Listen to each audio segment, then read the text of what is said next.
Gloria a Dios.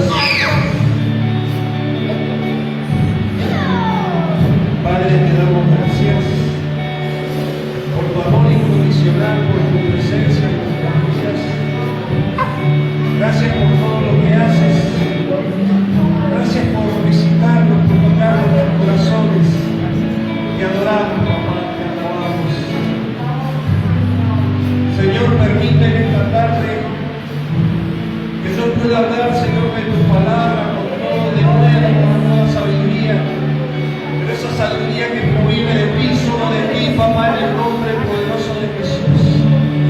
Señor, que tu palabra hoy cale profundo en nuestros corazones. Que podamos recordar, mi Dios, esta palabra por siempre, papá. Te damos gracias y entregamos esta palabra en tus manos para que tú hagas conforme al deseo de tu corazón, conforme a tu santa y divina voluntad, papá. En el nombre poderoso de Jesús, te damos gracias. En el nombre del Padre, del Hijo y del Espíritu Santo. Amén. Gloria a Dios, hermosa presencia del Señor. Amén.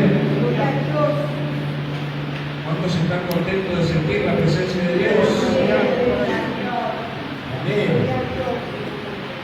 Bien. Hoy vamos a hablar un poquito de la Santa Cena. La Cena del Señor. Amén. Amén. Vamos a ver de dónde es que proviene esta celebración, cómo fue instituida.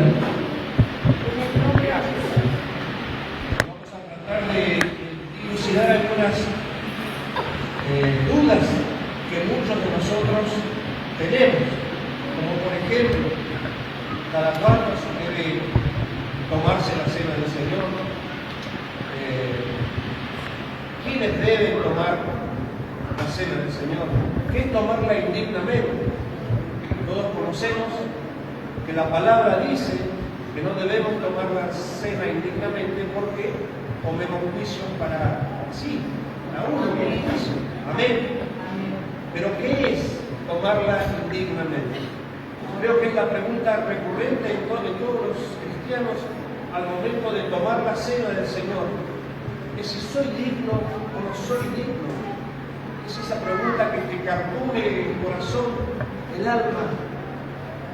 ¿Soy o no soy digno? Seguramente más de una vez te has hecho esta pregunta. Amén. Vamos a tratar de dilucidar un poco y que Dios tome el control de nuestros corazones y que podamos llevarnos una idea más cerrada de lo que es tomar la cena indignamente. Amén. Pero primero vamos a ver de dónde es que proviene esta celebración, porque recuerden que la última cena de nuestro Señor Jesucristo fue coincidente con la fiesta judía de Pesaj, con la Pascua judía. Pero ¿de dónde es que provenía esta fiesta? Allá en Éxodo 12, capítulo 12, cuando Israel estaba aún en esclavitud en Egipto, después de 430 años, Dios manda plagas a los egipcios para que dejen ir a su pueblo, que lo dejen en libertad. Y la última plaga fue la de la muerte de los primogénitos.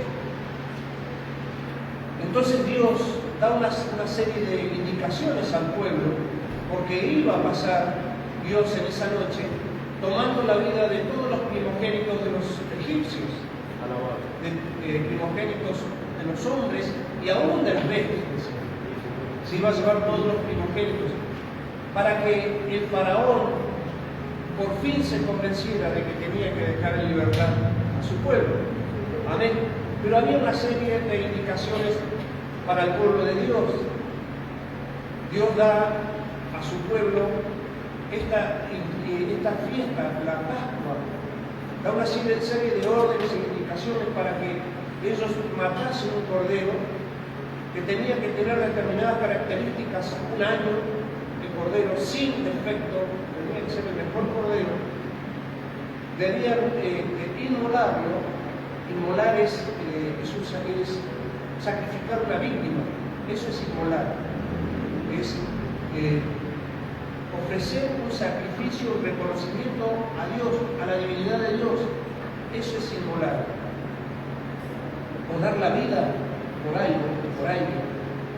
Entonces debían inmolar un cordero en esa noche y con la sangre del cordero pintar los postes de las puertas y el dintel, que es el sangre, con la sangre de este cordero, para que cuando Jehová Dios pasara por la vida de los primogénitos, salteara las casas, cuando viera esa sangre pintada en la puerta de la casa de los hebreos, iba a pasar de largo, no se iba a llevar a sus primogénitos.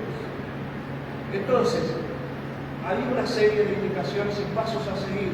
Ese cordero debían consumirlo esa noche asado, ni cocido, ni crudo, ni de ninguna manera que no sea asado. Y de ese cordero no debía quedar nada. Es decir, si una familia era pequeña, tenía que compartir con el vecino, porque no debía quedar nada, ni aún la cabeza ni los pies, nada. Y si algo sobraba, al otro día debían quemarlo. Esa era la indicación de Dios. Ahora, qué curioso y por qué a la mente humana, hasta un poco caprichoso todo esto, ¿por qué el cordero? ¿Por qué la sangre? ¿Por qué no debía quedar nada? ¿Por qué no se le debía quebrar ningún hueso a ese cordero? Porque esto, en realidad, él lo que hacía era anticipar a lo que iba a devenir en el futuro, que era el Mesías. Era el Mesías, ese era el verdadero cordero que iba a ser inmolado y con su sangre nos iba a traer la salvación, tal como a los hebreos en esa noche.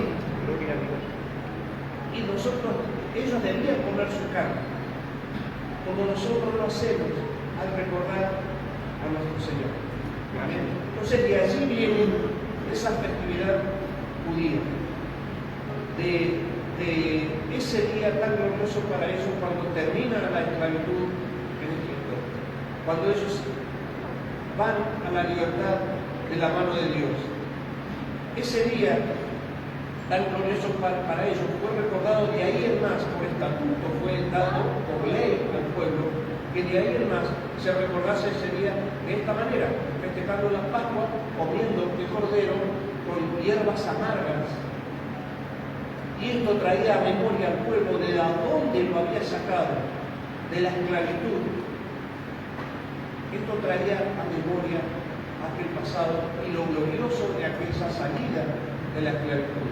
Dios lo había sacado de la esclavitud y de esta forma lo recordaba, festejando la Pascua.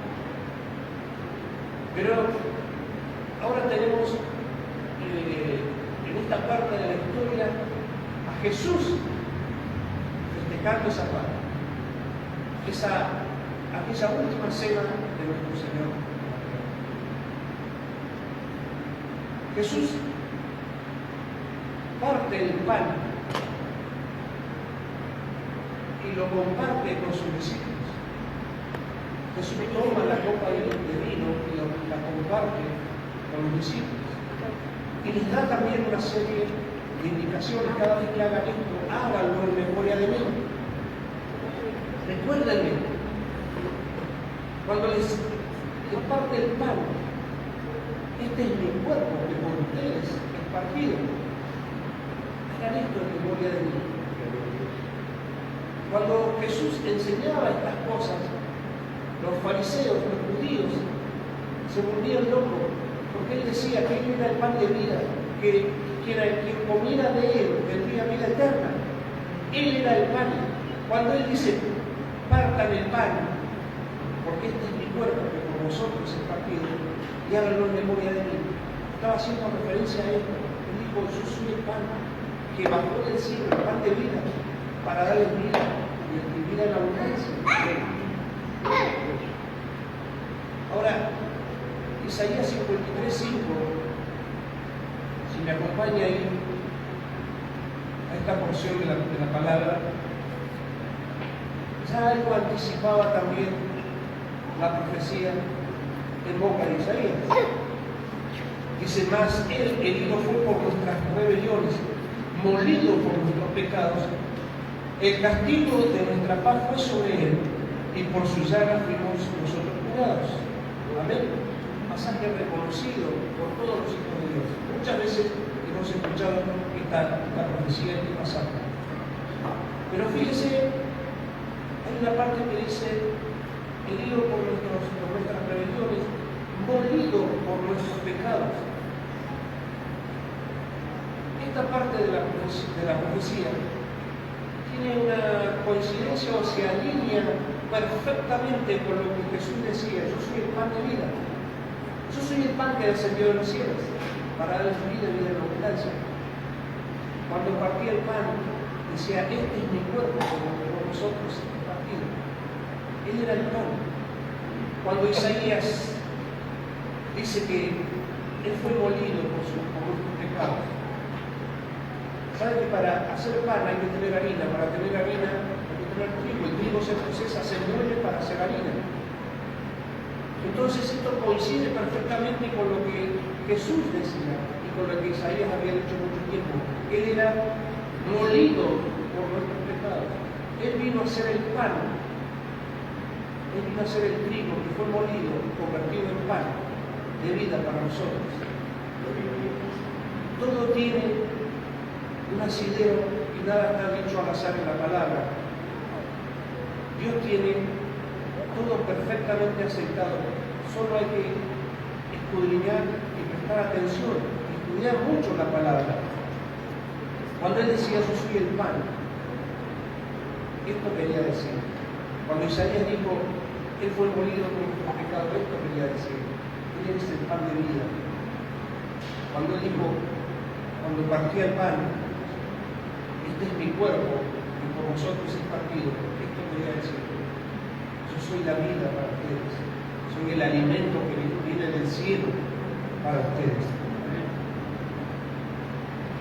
Vamos a ver Juan 6, 48.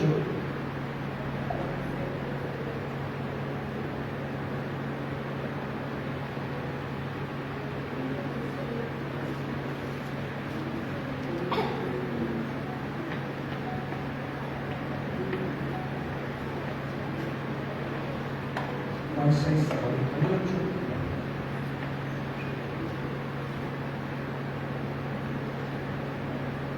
Yo soy el pan de vida. Vuestros padres comieron maná en el desierto y murieron. Este es el pan que desciende del cielo para que el que de él come no muera. Yo soy el pan vivo que descendió del cielo, y si alguno comiere de este pan vivirá para siempre. Y el pan que yo daré es mi carne, la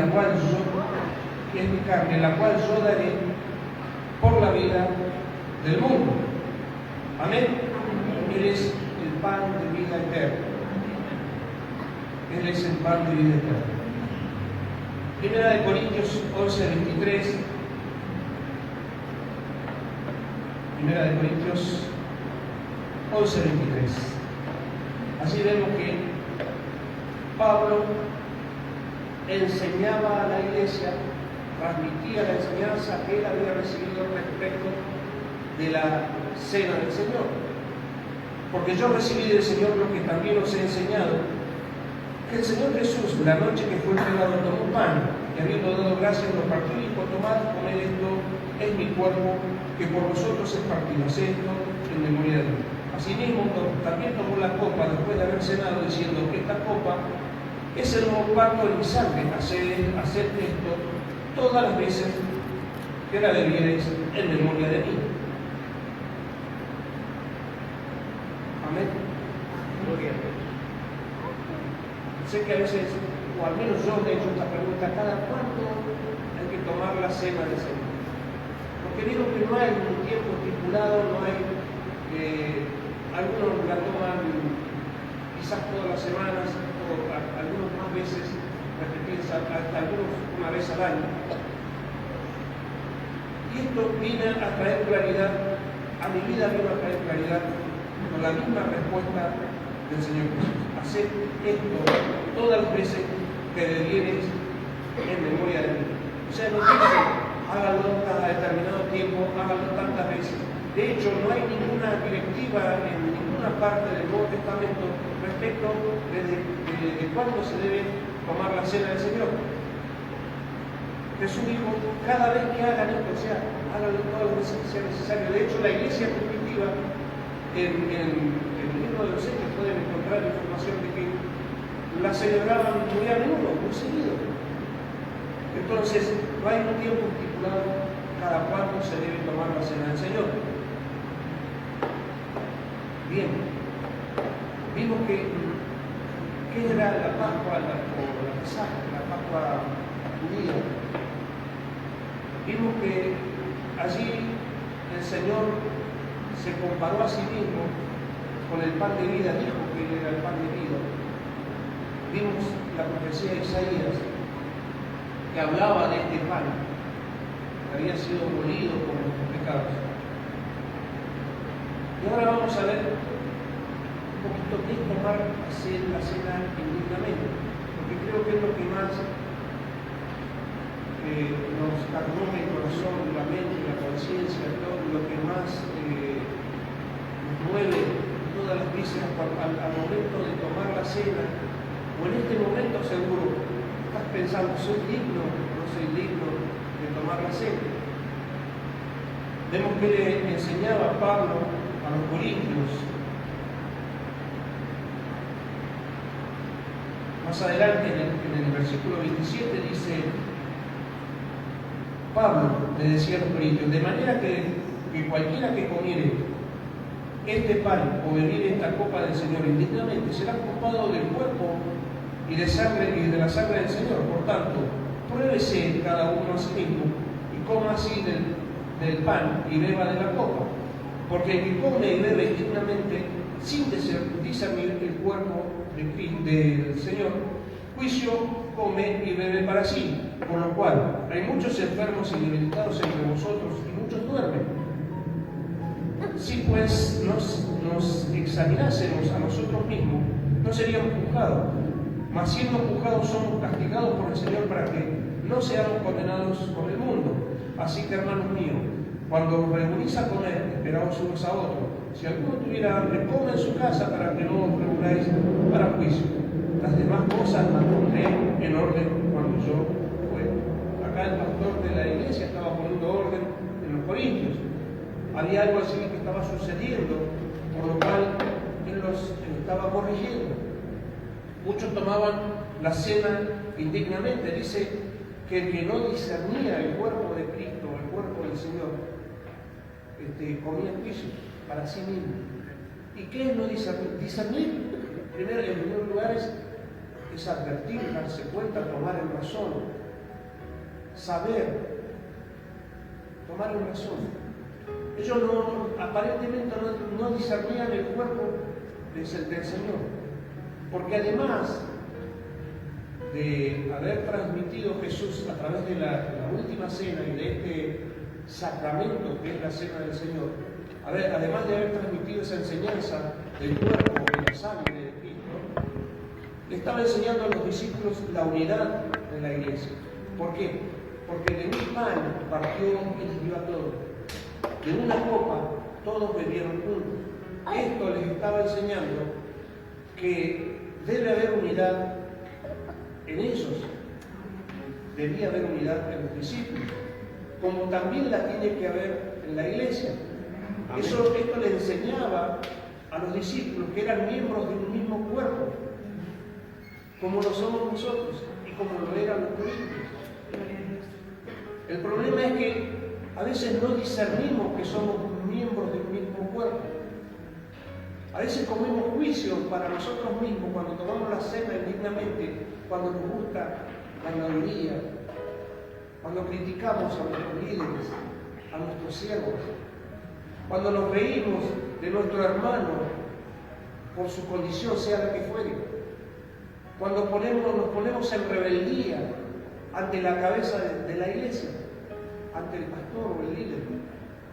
Comemos juicio para nosotros mismos, porque no estamos discerniendo, no nos estamos dando cuenta, no hemos entendido que somos miembros de un mismo cuerpo. Los corintios no entendían estas cosas. Había habladurías, disensiones, peleas, divisiones entre ellos. Vamos a ver que después Pablo habla de esto. Pero era necesario que esto existiera también. Y estaban todas estas cosas. Y tomaban la cena indignamente porque aparentemente no les importaba. Porque una cosa es, cualquiera de nosotros puede pecar, caer en pecado y cometer errores, como, no sé, prenderse en una habladuría, en un chismerío en la iglesia, o ser rebelde, o no sujetarse a su pastor. Cualquiera de nosotros puede caer en esto.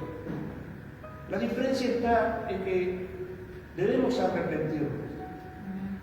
Debemos saber de que la sangre de Cristo nos lava y nos limpia y nos hace dignos para tomar la cena.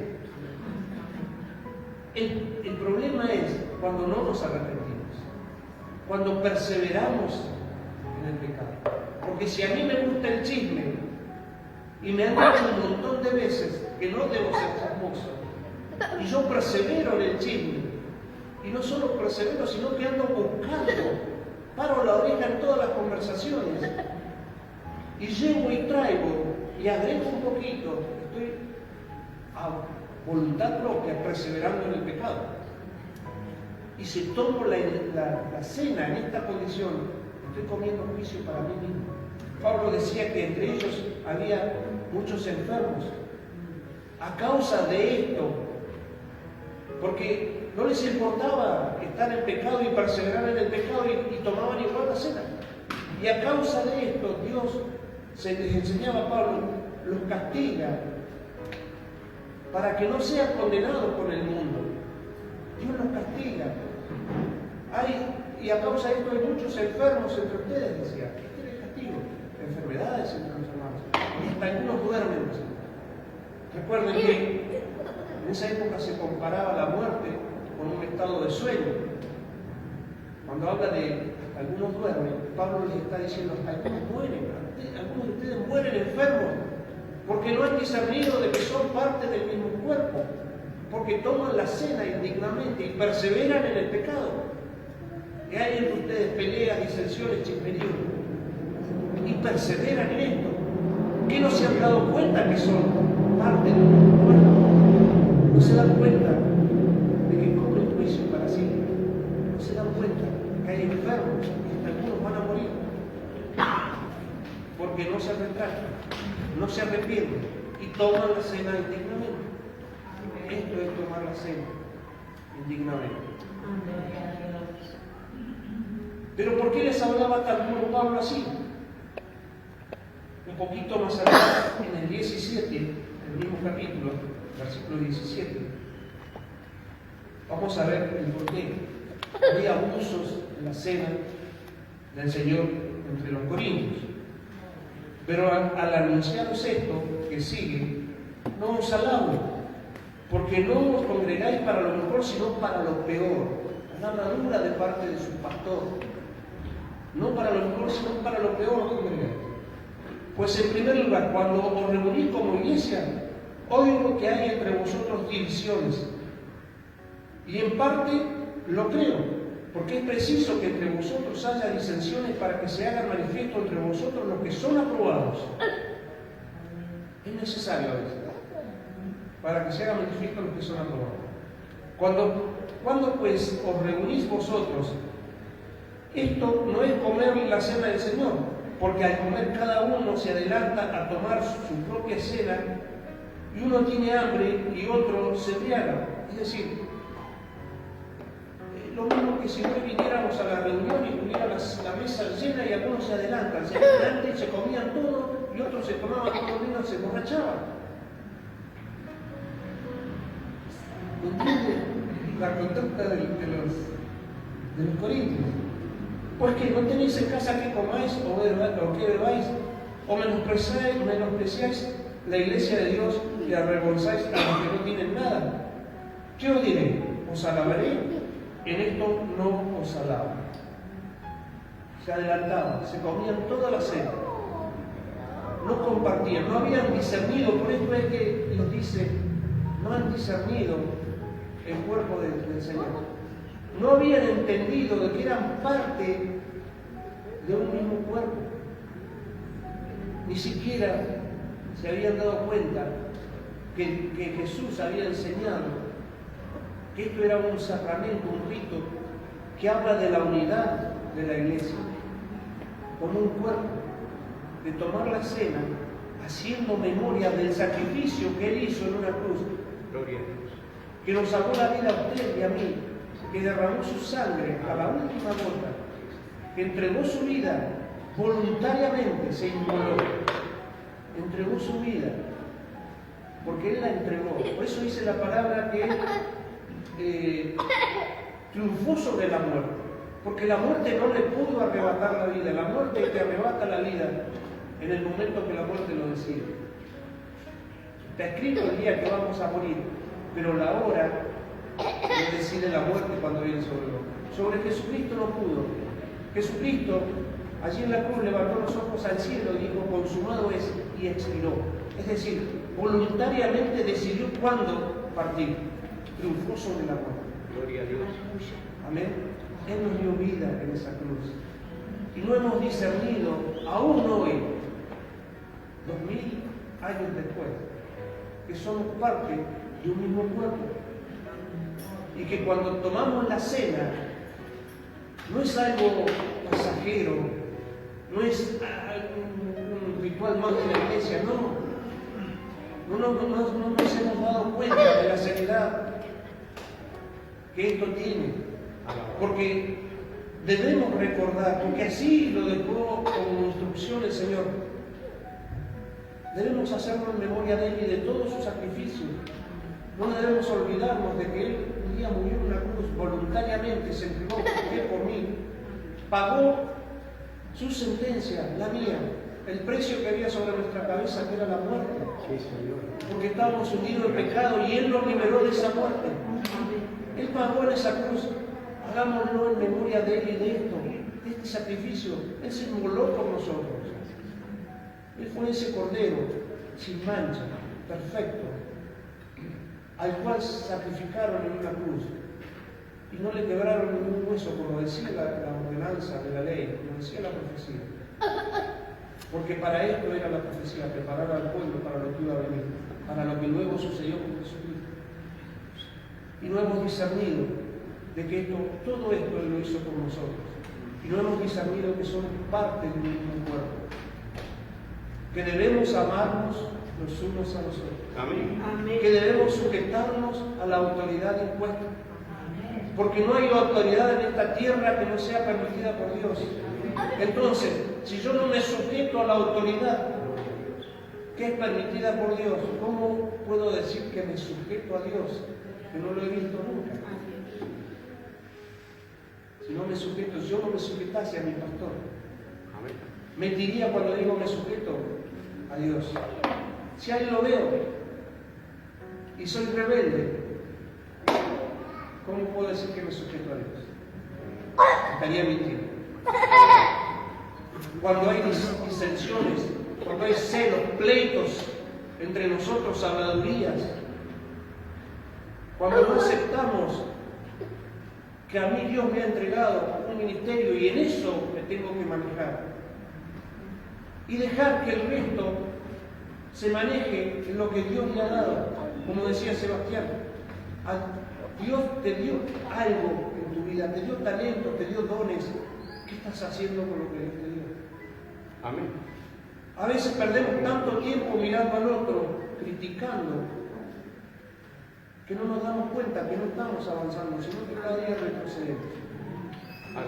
Y creemos que nadie nos ve cuando hablamos, cuando criticamos, cuando somos celosos, cuando hay maldad en nuestro corazón. Creemos que nadie nos ve, que nadie se va a enterar. Ah, si yo chismeo con la hermana, si le mando WhatsApp, total, la hermana no le va a encontrar, o el hermano, porque déjame decirle que los hombres chismosos son peor que las mujeres. Se los puedo asegurar. Los hombres chismosos son más terribles, más crueles que las mujeres. Total, nadie me ve. Nadie escucha los audios entre él y yo. Sí, Dios te ve. Dios te ve, Dios te escucha. Dios te ve hasta lo... Antes que pienses, Él conoce tus pensamientos. Gloria a Dios. Entonces debemos entender estas cosas. Debemos de una vez por todas no poner juicio en contra de nuestra vida. ¿Entienden? Gloria a Dios. De esta manera me hablaba Dios a mí. Tenés que empezar a comer o a tomar la cena dignamente. Y apartarte de todo aquello que te ha hecho indigno. Y que a veces, porque a veces, ¿sabe qué? A veces también da vergüenza no tomarlo. ¿O no le ha pasado? ¿Qué van a decir? El pastor no toma la cena. Y seguro que se peleó con la esposa y empezaba. Es medio rebelde el pastor, ¿eh? Y tiene esas cobas, por eso no toma la cena. Y empezamos a sacar conclusiones. Y entonces, capaz que usted tiene razón, yo antes que hablen esas cosas me da vergüenza y tomo la cena igual. ¿Y cómo estoy ante Dios? Estoy mal. Cuando Pablo le decía, examínense cada uno. No decía que el pastor nos examine, que la iglesia nos examine, porque eso también lo hacemos. Examinamos el verdad. Siempre sabemos si el hombre es digno o no es digno. Pero no sabemos nosotros. Y si sabemos, no hacemos lo que no sabemos. Y entonces hay tres grupos de personas, o tres grupos diferentes de hermanos, cuando toman la cena, o nos tomamos la cena del Señor. Los que creemos que somos absolutamente más dignos que el resto, y el solo hecho de pensar esto ya somos indignos, porque nos creemos superiores. Después están los mal informados, que no se han enterado de que Jesucristo pagó por su sentencia, pagó en una cruz por su pecado. Entonces dice, yo soy pecador, mentiroso, chismoso, no, yo soy indigno. Jesucristo pagó por tu pecado. La diferencia está en que tenés que arrepentirte y hacerlo de corazón, sabiendo de que si te arrepentís, la sangre de Cristo te hace digno. Y después está el que es humilde, el humilde de verdad, y dice, no soy digno, la verdad que no soy digno, pero algo sí sé, que vos entregaste tu vida por mí, que tu sangre me hizo digno. A juzgar por mi entender, o por mi actitud, o por mi conducta, no soy digno, pero tú me hiciste digno. Aleluya. Porque aún así me amaste, aún así entregaste tu vida, aún así me hiciste digno. Entonces somos tres grupos de personas. Tratemos de estar en el último, en ese grupo que entiende de que Dios nos ha hecho dignos, que Jesucristo entregó su vida y nos hizo dignos. Con su sangre nos lavó de todo pecado. Amén. Con su sangre nos hizo dignos de tomar esta cena. Y que no tomamos juicio nunca más para nosotros. Y si hay peleas, divisiones, disensiones entre nosotros, nos arrepintamos. Y si tenemos que pedir perdón, pidámoslo. Gloria a Dios. Porque esto no es chiste. De verdad ponemos juicio en contra nuestra. De verdad. Si hay celo, envidia, arrepintámonos antes de tomar la cena. Si hay chismería, si hay rebelión en nuestro corazón, arrepintamos. Y si yo lo ofendí y no me he dado cuenta, y usted siente que yo debo pedirle perdón, hágame saber. No tome la cena indignamente. Yo estoy dispuesto a pedir perdón si lo he ofendido. Y si usted siente que me ofendió a mí, pero no se anima a pedirme perdón, simplemente denme un abrazo. Yo estoy dispuesto a perdonar. No me diga nada. De esta manera es que tenemos que sentir entre nosotros el cuerpo de Cristo. Somos miembros del mismo cuerpo, Señor. Jesucristo no entregó la vida por alguno de nosotros, la entregó por todos. Y cuando le enseñó a sus discípulos que el pan que partía era su cuerpo que por nosotros había sido partido y que la sal y la copa que bebían era la sangre del nuevo pacto. También les estaba enseñando la unidad que debía existir entre ellos, que hoy debe existir entre nosotros también. No debemos tomar la cena indignamente nunca más. Nunca más. Amén. Hasta ahí es la palabra de hoy. Gloria a Dios. Que Dios pueda ministrar nuestros corazones.